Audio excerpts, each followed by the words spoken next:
Muy buenas tardes, mis queridos hermanos y amigos. Gracias por acompañarnos en esta transmisión especial de esta serie especial que hemos preparado para nuestros hermanos y hermanas en Chile y también en todos los lugares a donde hay personas que están conectadas.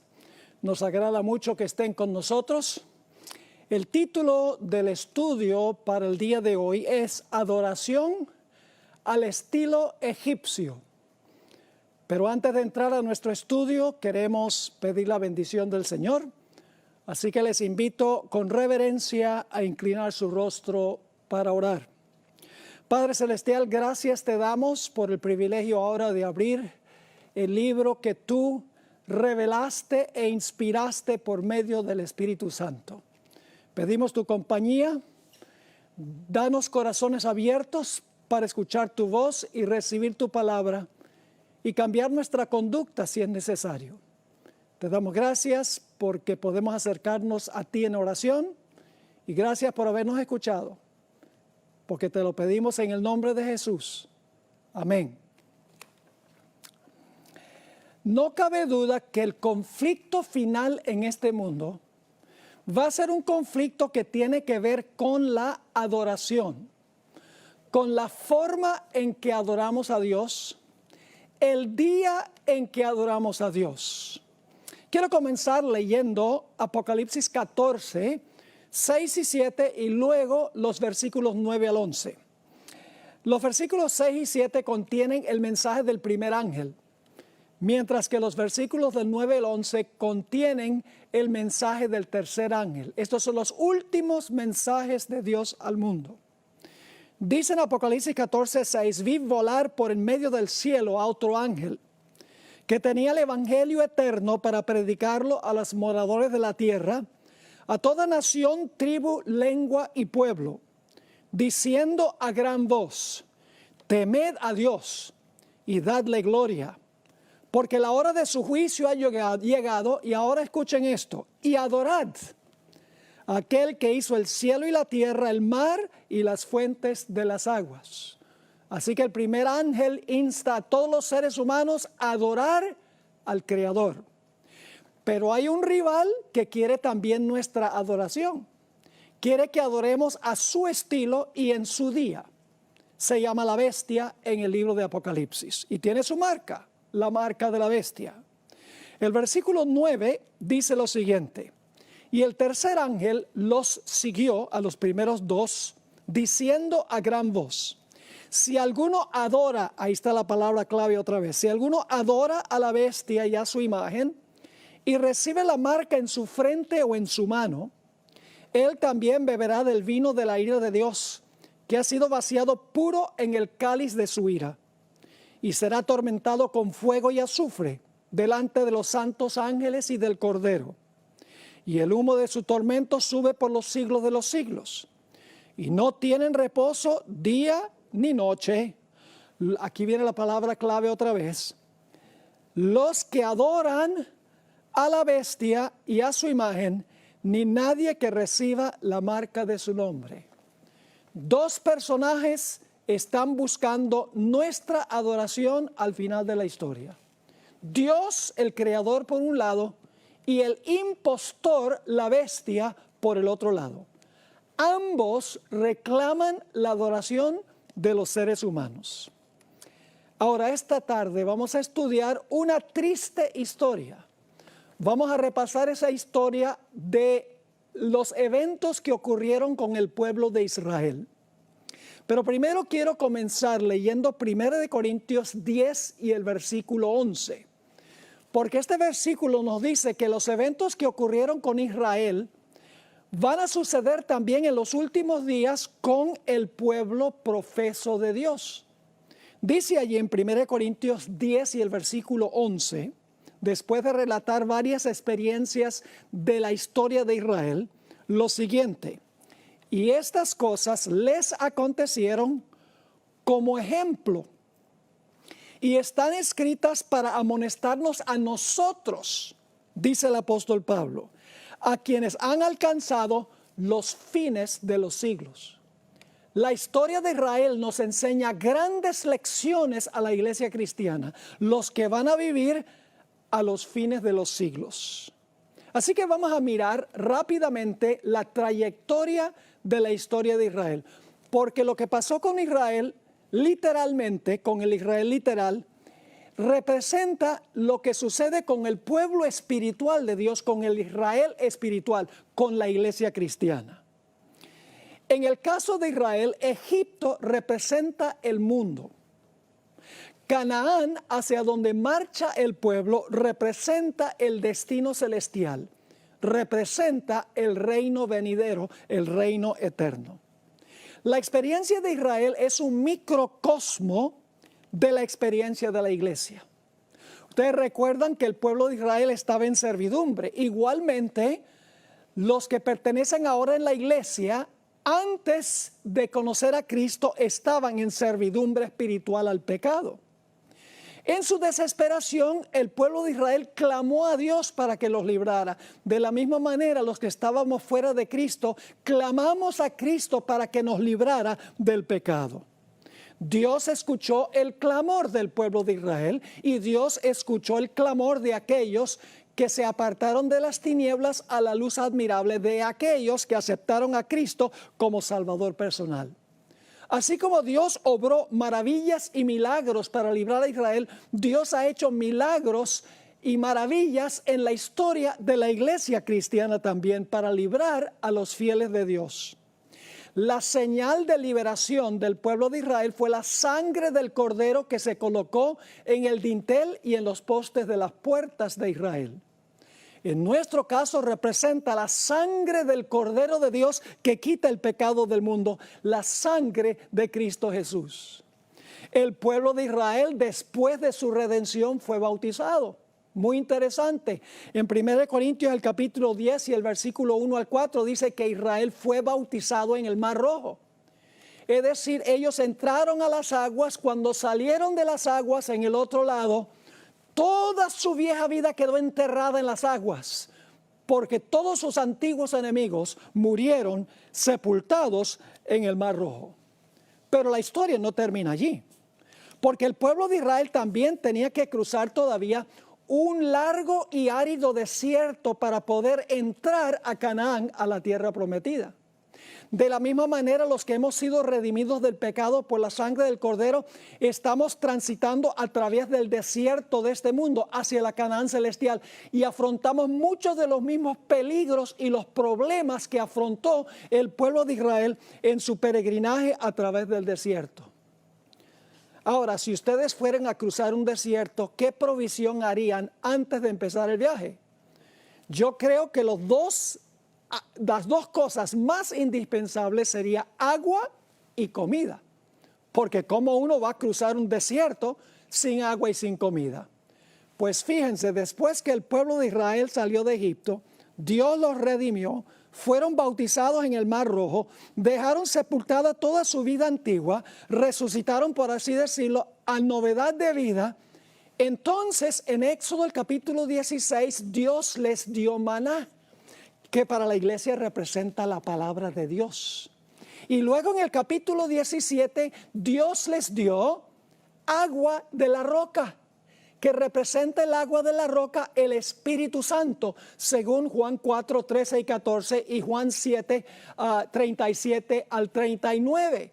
Es decir, para cruzar este desierto de la vida, nosotros necesitamos el alimento de la palabra y necesitamos la conducción del Espíritu Santo.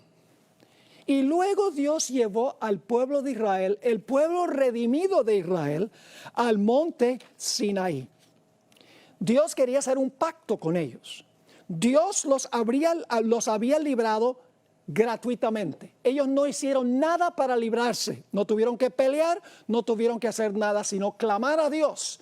Y por la sangre del Cordero fueron librados. Pero ahora Dios les dice a ellos, yo los libré. Y ahora quiero que ustedes formen un pacto conmigo, un pacto de obediencia y lealtad. Porque antes ustedes eran de Faraón, ahora ustedes son míos. Vamos a leer Éxodo 19 y el versículo 3 al 6. Y Moisés subió a Dios Y Jehová lo llamó desde el monte diciendo: así dirás a la casa de Jacob y anunciarás a los hijos de Israel: vosotros visteis lo que hice a los egipcios, y cómo os tomé sobre alas de águilas y os he traído a mí. Ahora fíjense, Dios dice: yo los redimí a ustedes. Ustedes vieron las maravillas que yo hice para librarlos a ustedes, como Cristo ha librado a los que están en la iglesia de la servidumbre al pecado.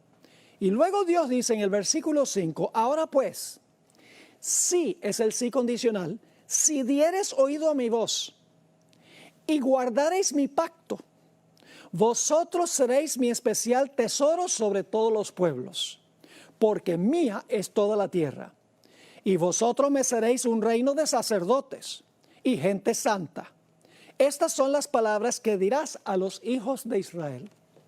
Dios dice: yo quiero que este pueblo haga un pacto conmigo, un pacto de oír mi voz y de guardar mi pacto. Así que ahora Moisés le entrega el mensaje de Dios al pueblo de Israel. Noten Éxodo 19, 7 y 8. Entonces vino Moisés y llamó a los ancianos del pueblo y expuso en presencia de ellos todas estas palabras que Jehová le había mandado. ¿Y cómo respondió el pueblo? Versículo 8. Y todo el pueblo respondió a una y dijeron: todo lo que Jehová ha dicho, haremos. Dios hizo la oferta, el pueblo dice: aceptamos la oferta. Y ahora Moisés le lleva las palabras a Dios del pueblo. Dice en Éxodo 19 y el versículo 8: y todo el pueblo respondió a una y dijeron: todo lo que Jehová ha dicho haremos. Y ahora escuchen bien: y Moisés refirió a Jehová las palabras del pueblo. Es decir, el pacto ahora estaba completo. Dios había ofrecido el pacto a condición de oír su voz y guardar su pacto. Y el pueblo había dicho: aceptamos eso, aceptamos oír tu voz y aceptamos obedecerte. En realidad el pacto en el Sinaí fue un pacto matrimonial entre Dios e Israel. Por eso es que en el Antiguo Testamento Dios constantemente acusó a Israel de portarse como ramera y de fornicar con otras naciones, porque ellos debían tener solo a Dios como su esposo. Noten lo que dice Jeremías 31, 32, a donde dice que ese pacto fue un pacto matrimonial.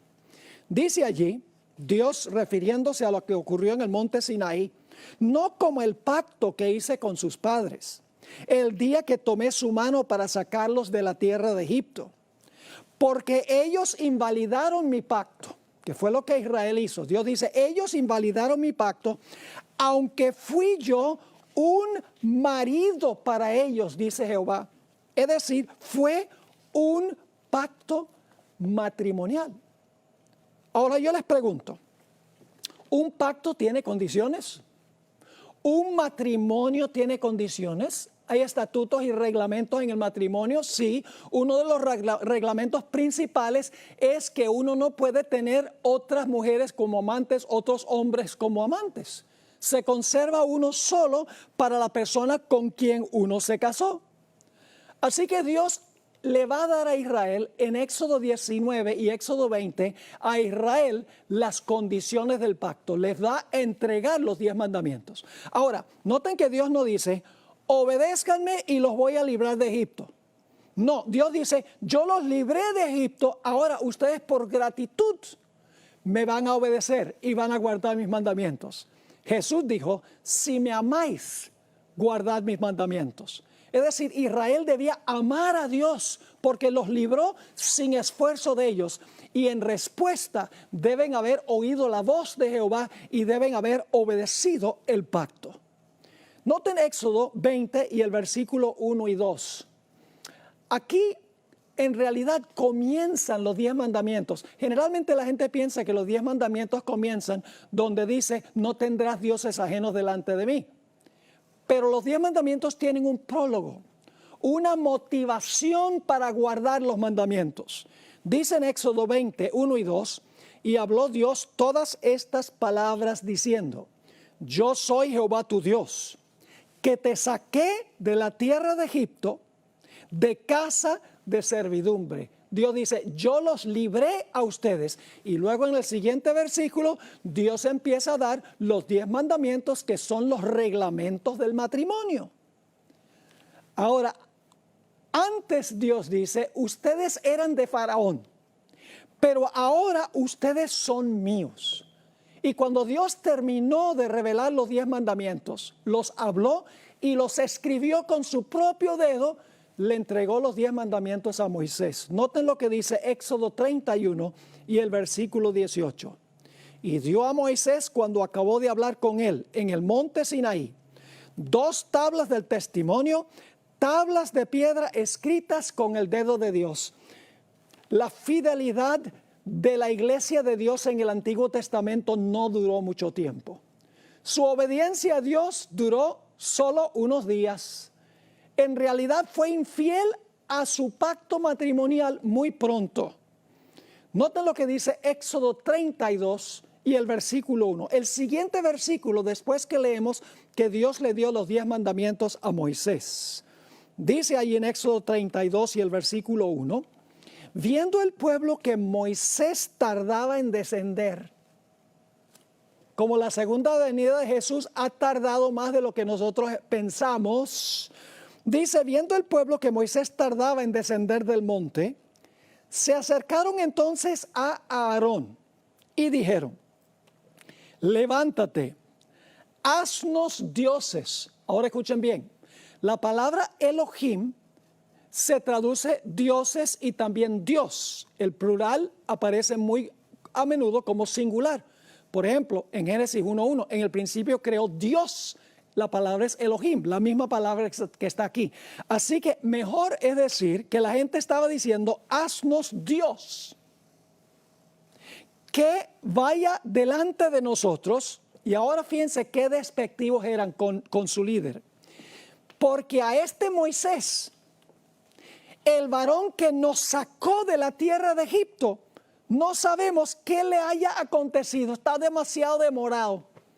No sabemos qué le pasó a este Moisés, el que nos sacó de la tierra de Egipto. Y luego entonces comienza una rebelión en el campamento, instigada por un grupo que se conoce como la multitud mixta. Permítame leerles una cita sobre la identidad de la multitud mixta. En el libro Patriarcas y Profetas, página 433, dice que esta gente salió con Israel, pero no era de Israel. Dice lo siguiente, la multitud mixta que acompañaba a los israelitas desde Egipto daba continuamente origen a dificultades y tentaciones. Los que la componían decían haber renunciado a la idolatría y profesaban adorar al Dios verdadero. Pero su educación y disciplina anteriores habían moldeado sus hábitos y sus caracteres, de modo que en mayor o menor medida estaban corrompidos por la idolatría y la irreverencia hacia Dios. Ellos eran los que más a menudo suscitaban contiendas, eran los primeros en quejarse y corrompían el campamento con sus prácticas idólatras y sus murmuraciones contra Dios. Qué tremenda descripción de los instigadores de la rebelión. Salieron con Israel, pero su corazón no estaba con Israel. Eran idólatras, como dice aquí. Habían tenido una educación y disciplina en el politeísmo. No tenían reverencia para con Dios. Noten lo que dice Éxodo 32 y el versículo 2 y 3. Ahora el líder Aarón escucha lo que ellos quieren, que se haga un Dios que ellos quieren representar a Jehová, Dios, con lo que va a hacer Aarón. Y Aarón accede. Dice en el versículo 2 del capítulo 32, y Aarón les dijo, apartad los zarcillos de oro que están en las orejas de vuestras mujeres y de vuestros hijos y de vuestras hijas y traédmelos. Entonces todo el pueblo apartó los zarcillos de oro que tenían en sus orejas y los trajeron a Aarón. Ahora escúcheme bien, no trajeron todos los que tenían. Vamos a ver al final de la historia que le quedaron muchos zarcillos y muchos collares, pero trajeron algo para que se fundieran para hacer el becerro de oro. Noten el versículo 4. Hablando de Aarón, dice, y él los tomó de las manos de ellos y le dio forma con buril e hizo de ello un becerro de fundición. Entonces dijeron, Israel, estos son tus dioses. Ahora dice dioses, pero una mejor traducción es, este es tu Dios que te sacó de la tierra de Egipto. Elena White hizo un comentario muy interesante en la Review and Herald, septiembre 6 de 1906, sobre este versículo donde dice, estos son tus dioses que te sacaron. La hermana White identificó que ellos lo que querían era representar a Dios con el becerro, no dioses paganos, el Dios de Israel. Dice la cita así, el resultado de su murmuración e incredulidad fue que Aarón les hizo un becerro de oro, ahora escuchen bien, para representar a Dios. Esa palabra Dios tiene mayúscula inicial. Ellos no querían que ese becerro representara a los dioses de Egipto, sino a Jehová, el Dios verdadero. Sigue escribiendo, él proclamó que este ídolo era Dios. Aarón dijo que el ídolo era Dios, no dioses, Dios. Y la hermana White nuevamente pone la palabra Dios con mayúscula inicial. Y luego dice, y así se suscitó gran entusiasmo sobre este falso Dios. Y ahí la palabra Dios está con minúscula.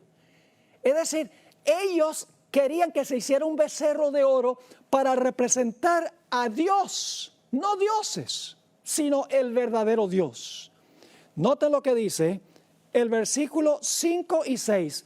Ahora ellos van a celebrar un culto. Algunos creen que lo que hicieron al pie del Sinaí, la fiesta que tuvieron, fue una fiesta secular. No. Fue un culto de adoración que le estaban ofreciendo a Dios. Dice en Éxodo 32, 5 y 6. Y viendo esto a Aarón, edificó un altar delante del becerro. Y pregonó a Aarón y dijo, mañana será fiesta para Jehová. Así que levantan un altar. Dice, mañana va a ser la fiesta para Jehová. Versículo 6. Y al día siguiente madrugaron y ofrecieron holocaustos. Fíjate, este es un culto. Ofrecieron holocaustos y presentaron ofrendas de paz. Y se sentó el pueblo a comer y a beber y se levantó a regocijarse. Y entonces Dios ahora sabe lo que está pasando y Dios está con Moisés allá en el monte y Dios ahora le va a decir algo muy interesante a Moisés. En el versículo 7 dice lo siguiente. Entonces Jehová dijo a Moisés, anda, desciende, porque tu pueblo que sacaste de la tierra de Egipto se ha corrompido. La gente había dicho, ¿dónde está este Moisés? El que nos sacó de la tierra de Egipto. Ahora Dios escuchó eso y dice, mira, lo que está haciendo tu pueblo, que tú sacaste de Egipto. Mis hermanos y hermanas, el pacto quedó anulado allí en el monte Sinaí. Voy a leerles varias citas del libro Patriarcas y Profetas. En la página 328, la hermana White escribió, el pacto de Dios con su pueblo había sido anulado. En otra cita, página 329, ella escribió, Dios había dado a entender que rechazaba a su pueblo. La palabra en inglés no es rechazada, es la palabra disowned, que significa, este pueblo ya no es mío. En la página 329 ella dice, los pecados de Israel ya les habían hecho perder el favor de Dios y la justicia exigía su destrucción. Y en la página 334 dice, los israelitas eran culpables de haber traicionado a un rey que los había colmado de beneficios y cuya autoridad se habían comprometido voluntariamente a obedecer. Ahora Moisés va a interceder por el pueblo. Dios le ha dicho, el pueblo que tú sacaste de Egipto se ha prostituido. Y ahora Moisés va a hablar con Dios y fíjense lo que le va a decir en Éxodo, el capítulo 32 y el versículo 11. Entonces Moisés oró en presencia de Jehová su Dios y dijo: oh Jehová, ¿por qué se encenderá tu furor contra tu pueblo que tú sacaste de la tierra de Egipto con gran poder y con mano fuerte? Moisés estaba diciendo: no me eches este muerto a mí. Tú fuiste el que sacaste a este pueblo de Egipto. Tú fuiste el que libraste a esa gente de Egipto.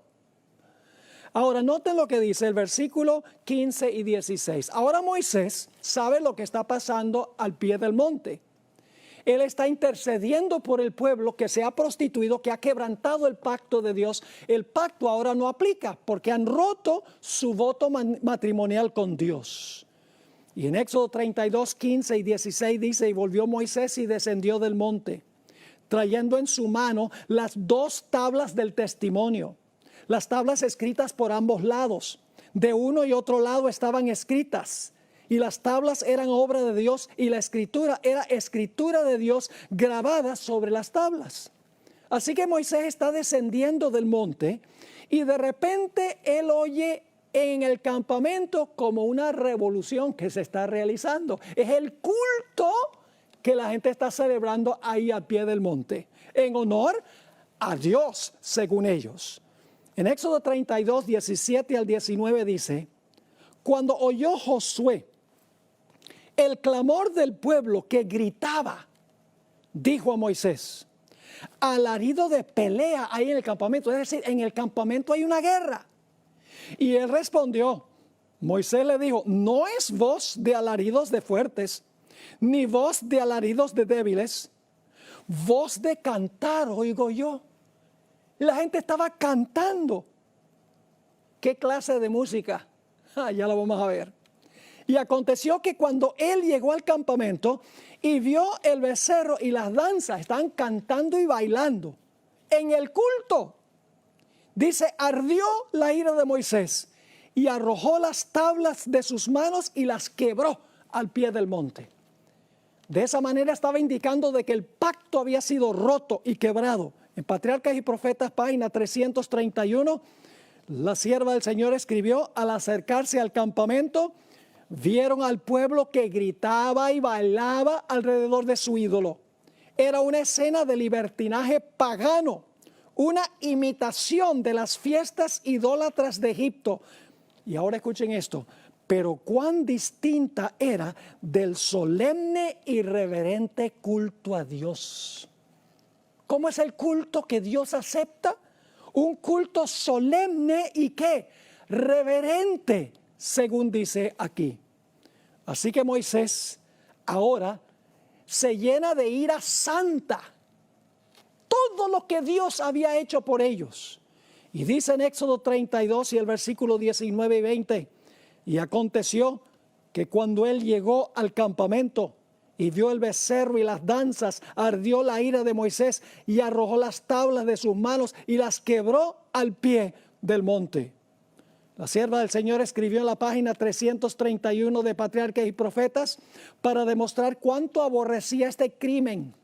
Arrojó al suelo las tablas de piedra que se quebraron a la vista del pueblo, dando a entender en esta forma que así como ellos habían roto su pacto con Dios, así también Dios había roto su pacto con ellos. Ahora hablemos por unos momentos sobre el líder espiritual que había dejado Moisés allí con el pueblo cuando Moisés ascendió al monte. Aarón debería haberse parado y haber dicho: esto está mal, romper los votos matrimoniales, pero era un líder débil. Quería ser políticamente correcto, no estaba dispuesto de pararse en favor de la verdad. En Éxodo 32 y el versículo 21 al 24 dice: y dijo Moisés a Aarón: ¿qué te ha hecho este pueblo, que has traído sobre él tan gran pecado? Y ahora fíjense lo que va a decir Aarón. Y respondió Aarón: no se enoje, mi señor. Tú conoces al pueblo que se ha inclinado al mal, le está echando la culpa al pueblo, pero él era el líder, él debería haber tomado medidas para hacer lo que Dios quería que hiciera. Sigue diciendo en el versículo 23, porque me dijeron, haznos dioses que vayan delante de nosotros. Porque a este Moisés, el varón que nos sacó de la tierra de Egipto, no sabemos qué le haya acontecido.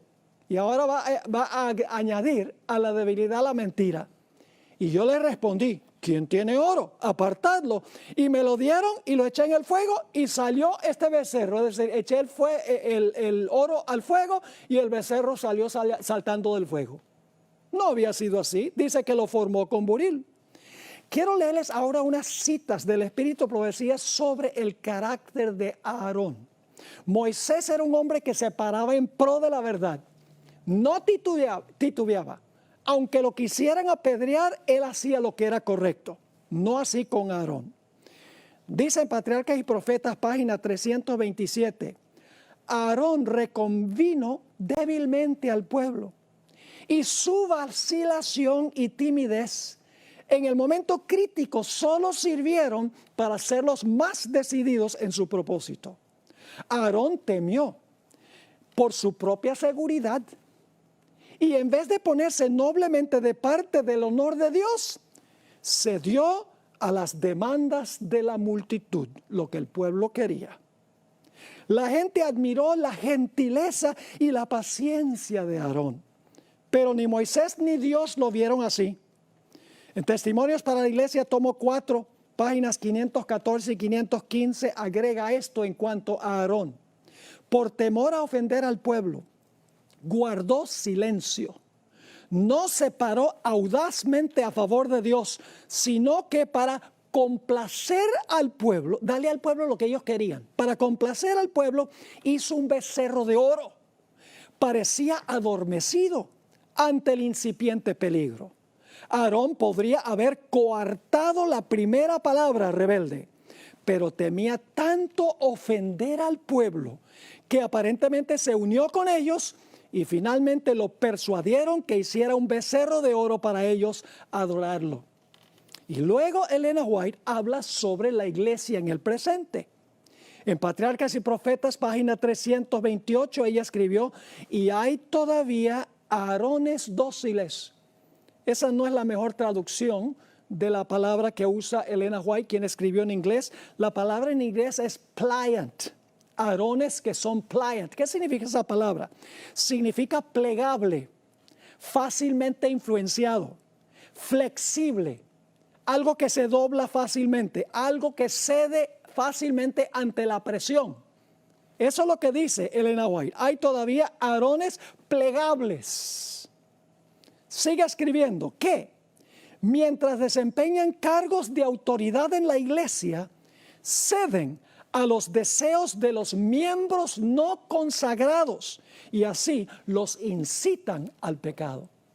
Wow. Una última cita sobre el carácter de Aarón, Patriarcas y Profetas, página 333.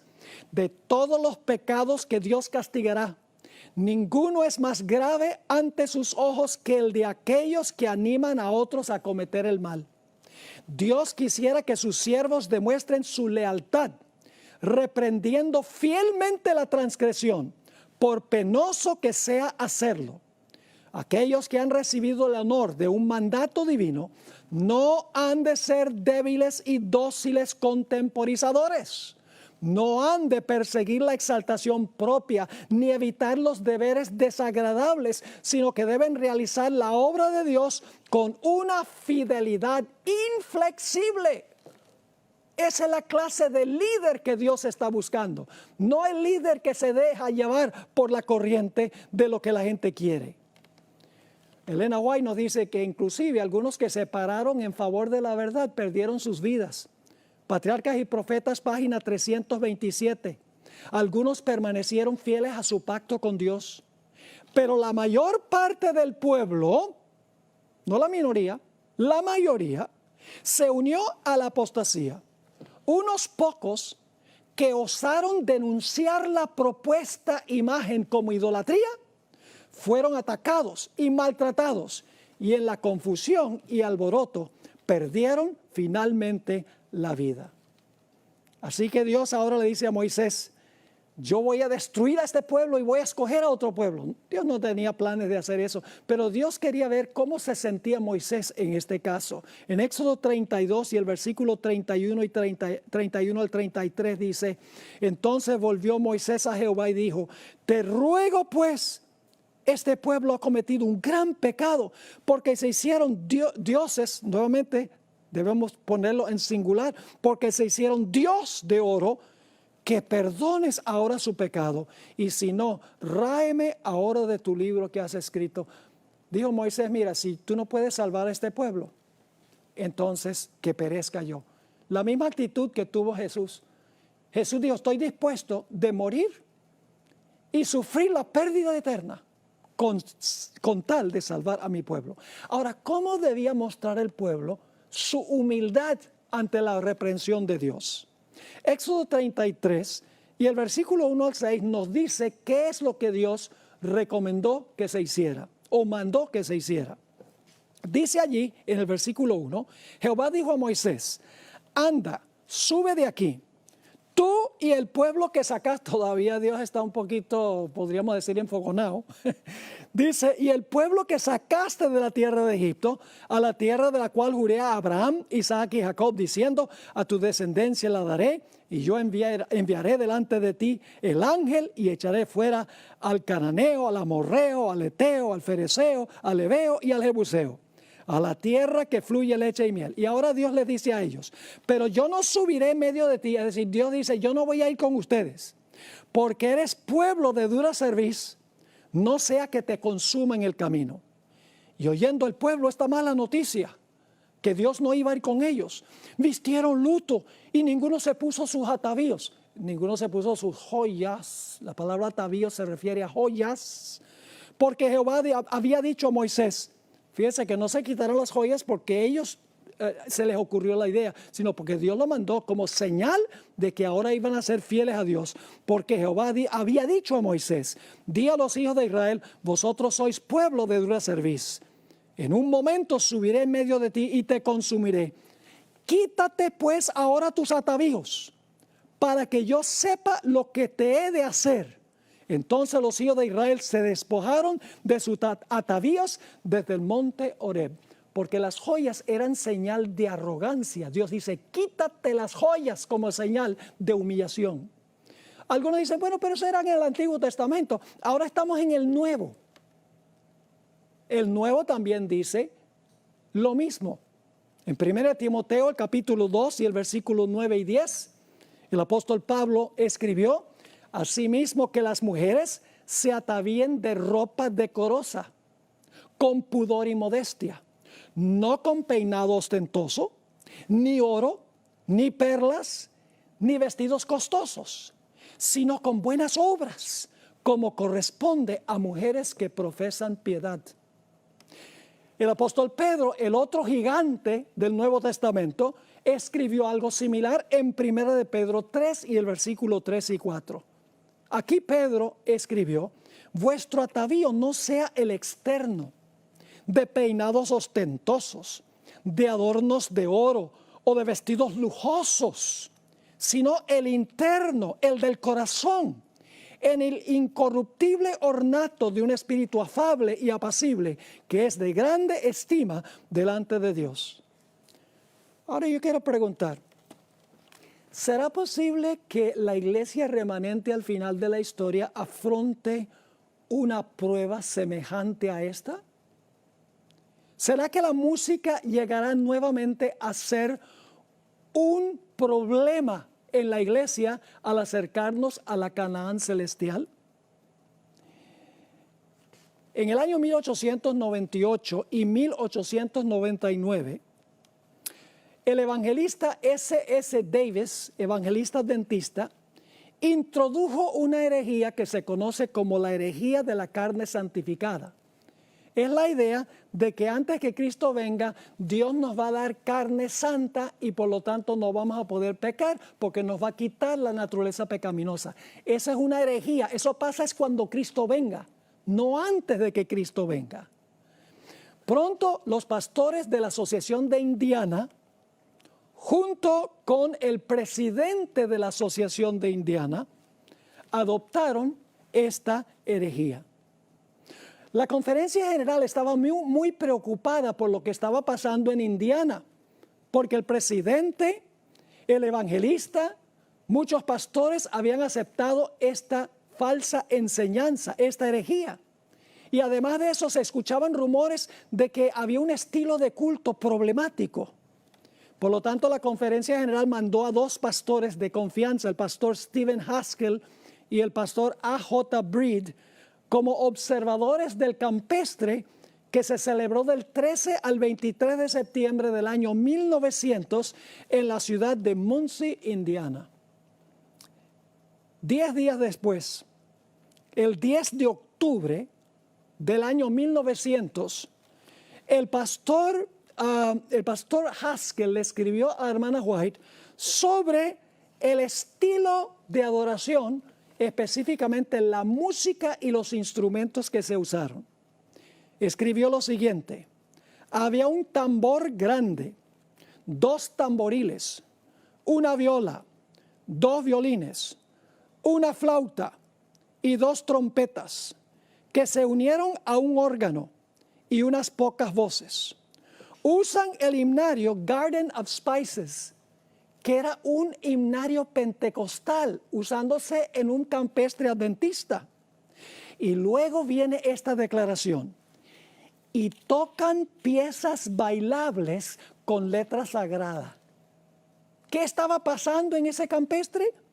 Estaban tocando con esos instrumentos piezas bailables con letra sagrada, entremezclando lo santo con lo común.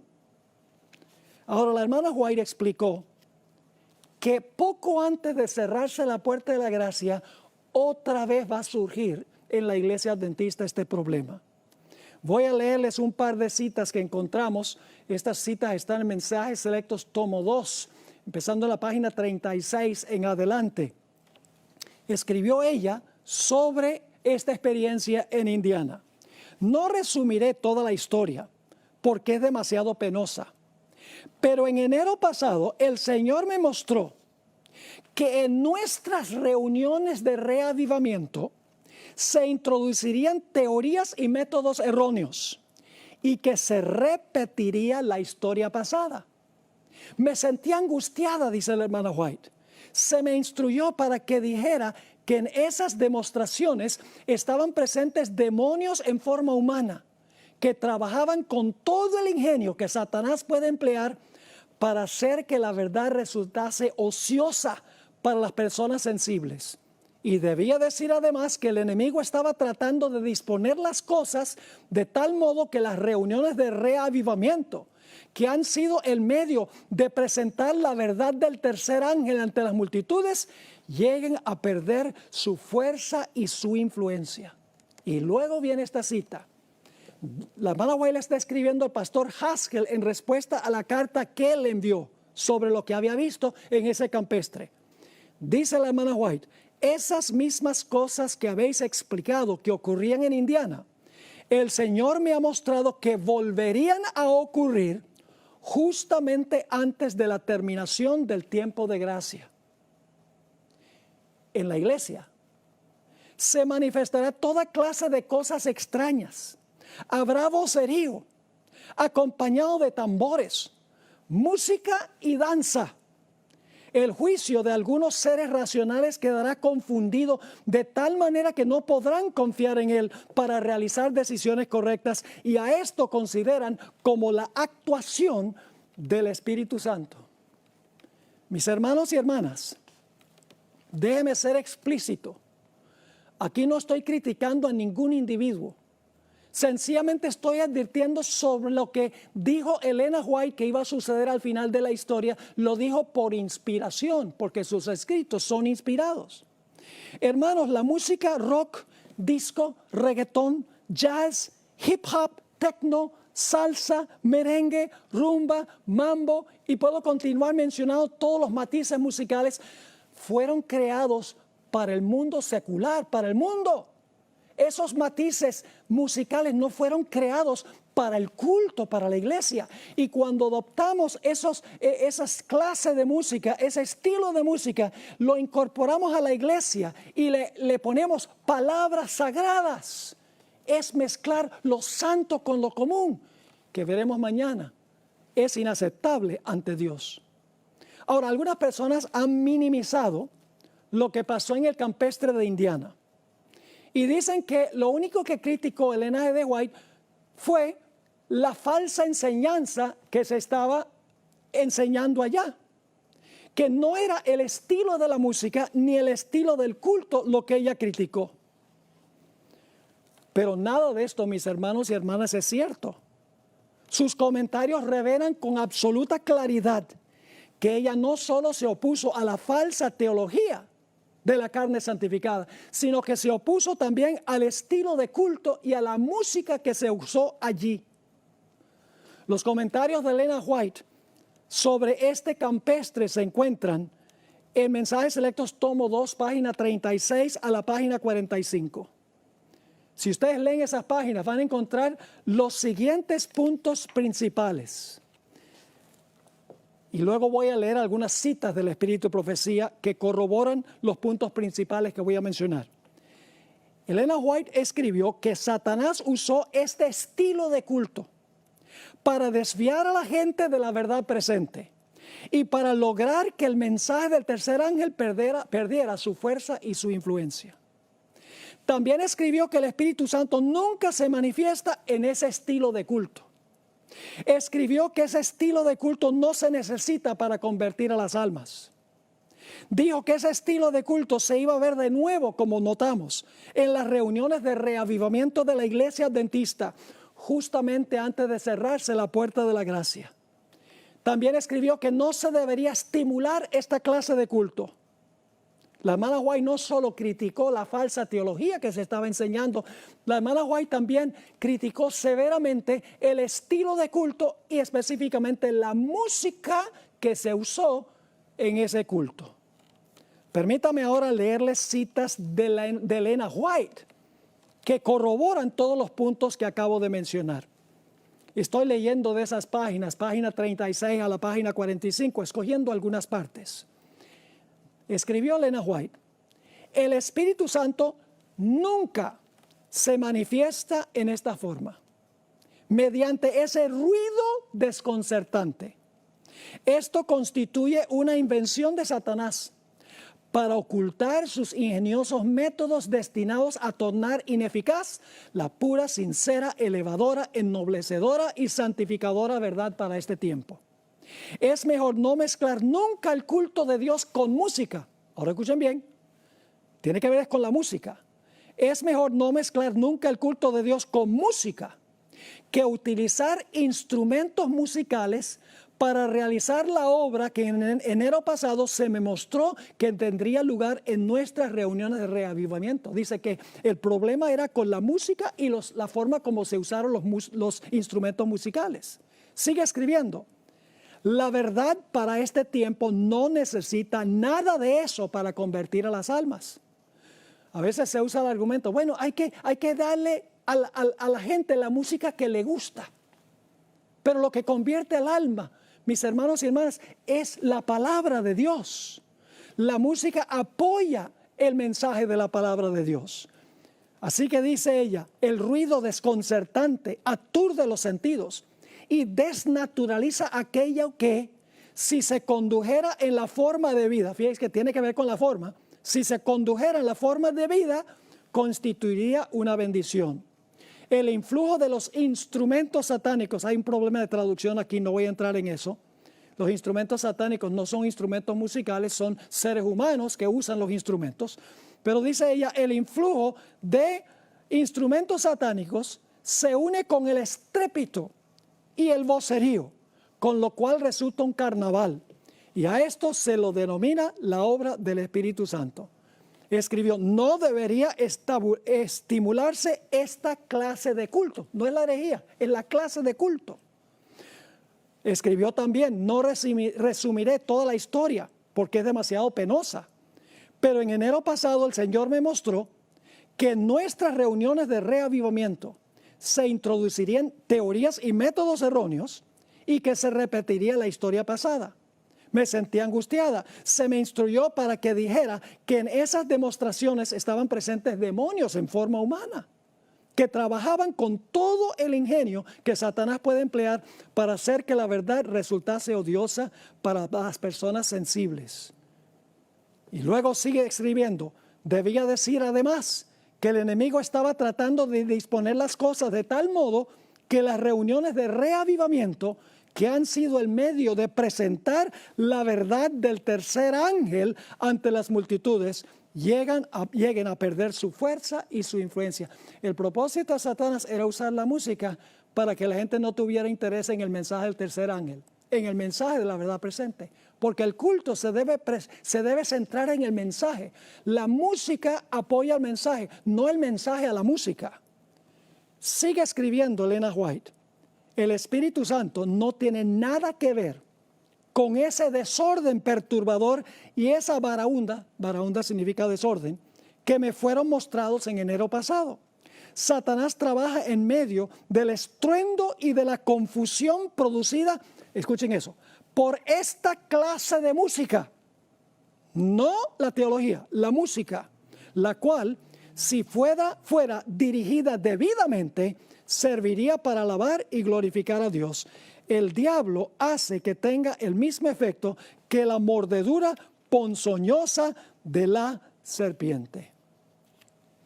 Un día estaba yo presentando un tema sobre la música y vino una persona y me dijo, pero pastor, usted está equivocado cuando dice que el sermón debe ser el centro del culto. Y yo le dije, pero ¿cómo es que estoy errado por decir que el sermón debe ser el centro del culto? Me dijo, si usted mira todas las escenas de adoración en el libro de Apocalipsis, va a encontrar que en esas escenas de adoración no hay ni un solo sermón, es pura alabanza. Por esa razón es que en algunas iglesias se va muchísimo tiempo en la alabanza y luego queda nada más un cortico tiempo para el sermón. Y no lo digo porque me lo dijeron, sino porque soy predicador y tengo esa experiencia. He ido a iglesias a donde se dedica 1 hora a la alabanza y después dicen, pastor, tiene 15 minutos para predicar el sermón. Eso es poner la carreta antes que el caballo, mis hermanos y hermanas, porque el culto debe centrarse en el sermón. Por eso es que tradicionalmente el púlpito ha estado en el centro de la plataforma. La Iglesia Católica es el altar, porque la teología católica dice que el centro del culto es la misa o la Eucaristía. En muchas iglesias protestantes hoy en día no tienen ni púlpito ni altar, tienen un escenario grande. Están diciendo que ahí el entretenimiento es lo central, pero en la iglesia adventista el púlpito está en el centro porque la predicación de la palabra es central en el culto adventista. Y entonces yo le miré y le dije, sí hay sermón. Me dijo, muéstramelo. Yo no veo ningún sermón. En Apocalipsis 4, Apocalipsis 5, Apocalipsis 19, Apocalipsis 7, hay escenas de adoración y nunca hay un sermón. Yo le dije, el problema es que no te has fijado cuidadosamente en esas escenas de adoración. Le dije, ¿tú has visto por qué están cantando esos grupos en los diferentes capítulos? Me dijo, no, sencillamente están cantando. Yo le dije, no están sencillamente cantando. El himno está acorde con un evento que acaba de ocurrir. Y luego le mencioné, cuando Cristo nació, los ángeles cantaron un himno. Claro que cantaron un himno. ¿Cantaron un himno en honor de Cristo, quien murió en la cruz? No. Gloria a Dios en las alturas y en la tierra paz, buena voluntad para con los hombres, porque había nacido el Mesías. El himno estaba acorde con el evento. Cuando Cristo murió sobre la cruz, en Apocalipsis 12, 10 al 12, los ángeles celestiales elevaron una canción y dijeron, ha sido echado fuera el acusador de los hermanos.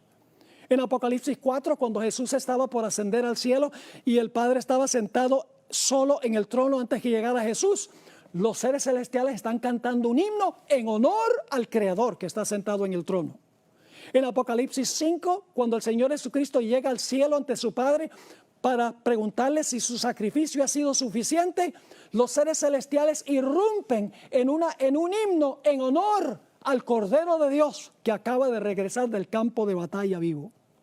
Cuando Cristo toma el reino, según Apocalipsis 11, 15 y 16, se canta un himno describiendo que ahora Cristo y el Padre han tomado el reino. Cuando el pueblo de Dios gana la victoria sobre la bestia y su imagen, según Apocalipsis 15, 3 y 4, están cantando un himno en cuanto a la victoria que han ganado sobre la bestia y su imagen. Cuando la ramera es juzgada, lo mismo, Apocalipsis 19, 1 y 2. Inclusive cuando Dios haga cielos nuevos y tierra nueva, se cantará un himno alabando al Dios que creó cielos nuevos y tierra nueva. Entonces, ¿qué estoy diciendo? El sermón es el evento que precede al himno. Es decir, que el evento es el sermón. Y la música que acompaña al evento, lo que hace es recordarle a la gente y darle la oportunidad de alabar por lo que ha ocurrido en el evento histórico. La única diferencia es que ahora nosotros lo que hacemos es predicar de la Biblia el evento histórico y la música de la iglesia debe concordar con lo que el sermón tiene, lo que el pastor ha predicado. Es decir, la música apoya el evento en la Biblia, la música apoya el sermón en el caso de nosotros hoy en día. Así que, mis queridos hermanos y amigos, el centro del culto de adoración es la predicación de la palabra de Dios. Déjenme darles un último ejemplo, porque ya el tiempo prácticamente se ha ido. El pueblo de Israel en Éxodo el capítulo 15 cantó lo que se conoce como el cántico de Moisés. ¿Cuál fue el tema central del himno? El tema central del himno fue, acababan de cruzar el Mar Rojo. Iban a perecer a manos de los egipcios. Pero los egipcios fueron sepultados en las aguas y salió el pueblo de Israel en el otro lado del mar, libres de su servidumbre. Todo el himno que ellos cantaron lo que hace es traer a la atención la gloria a Dios por el evento que acaba de pasar. Es decir, el himno apoyó el evento, así como el sermón presenta el evento hoy en día, aunque ya ocurrió en el pasado, y entonces la música que se canta es apoyo para el evento histórico sobre el cual se está predicando. Mis hermanos y hermanas, la Biblia y el espíritu de profecía son claros. El culto a Dios no se parece al culto que le ofrecen los personajes seculares.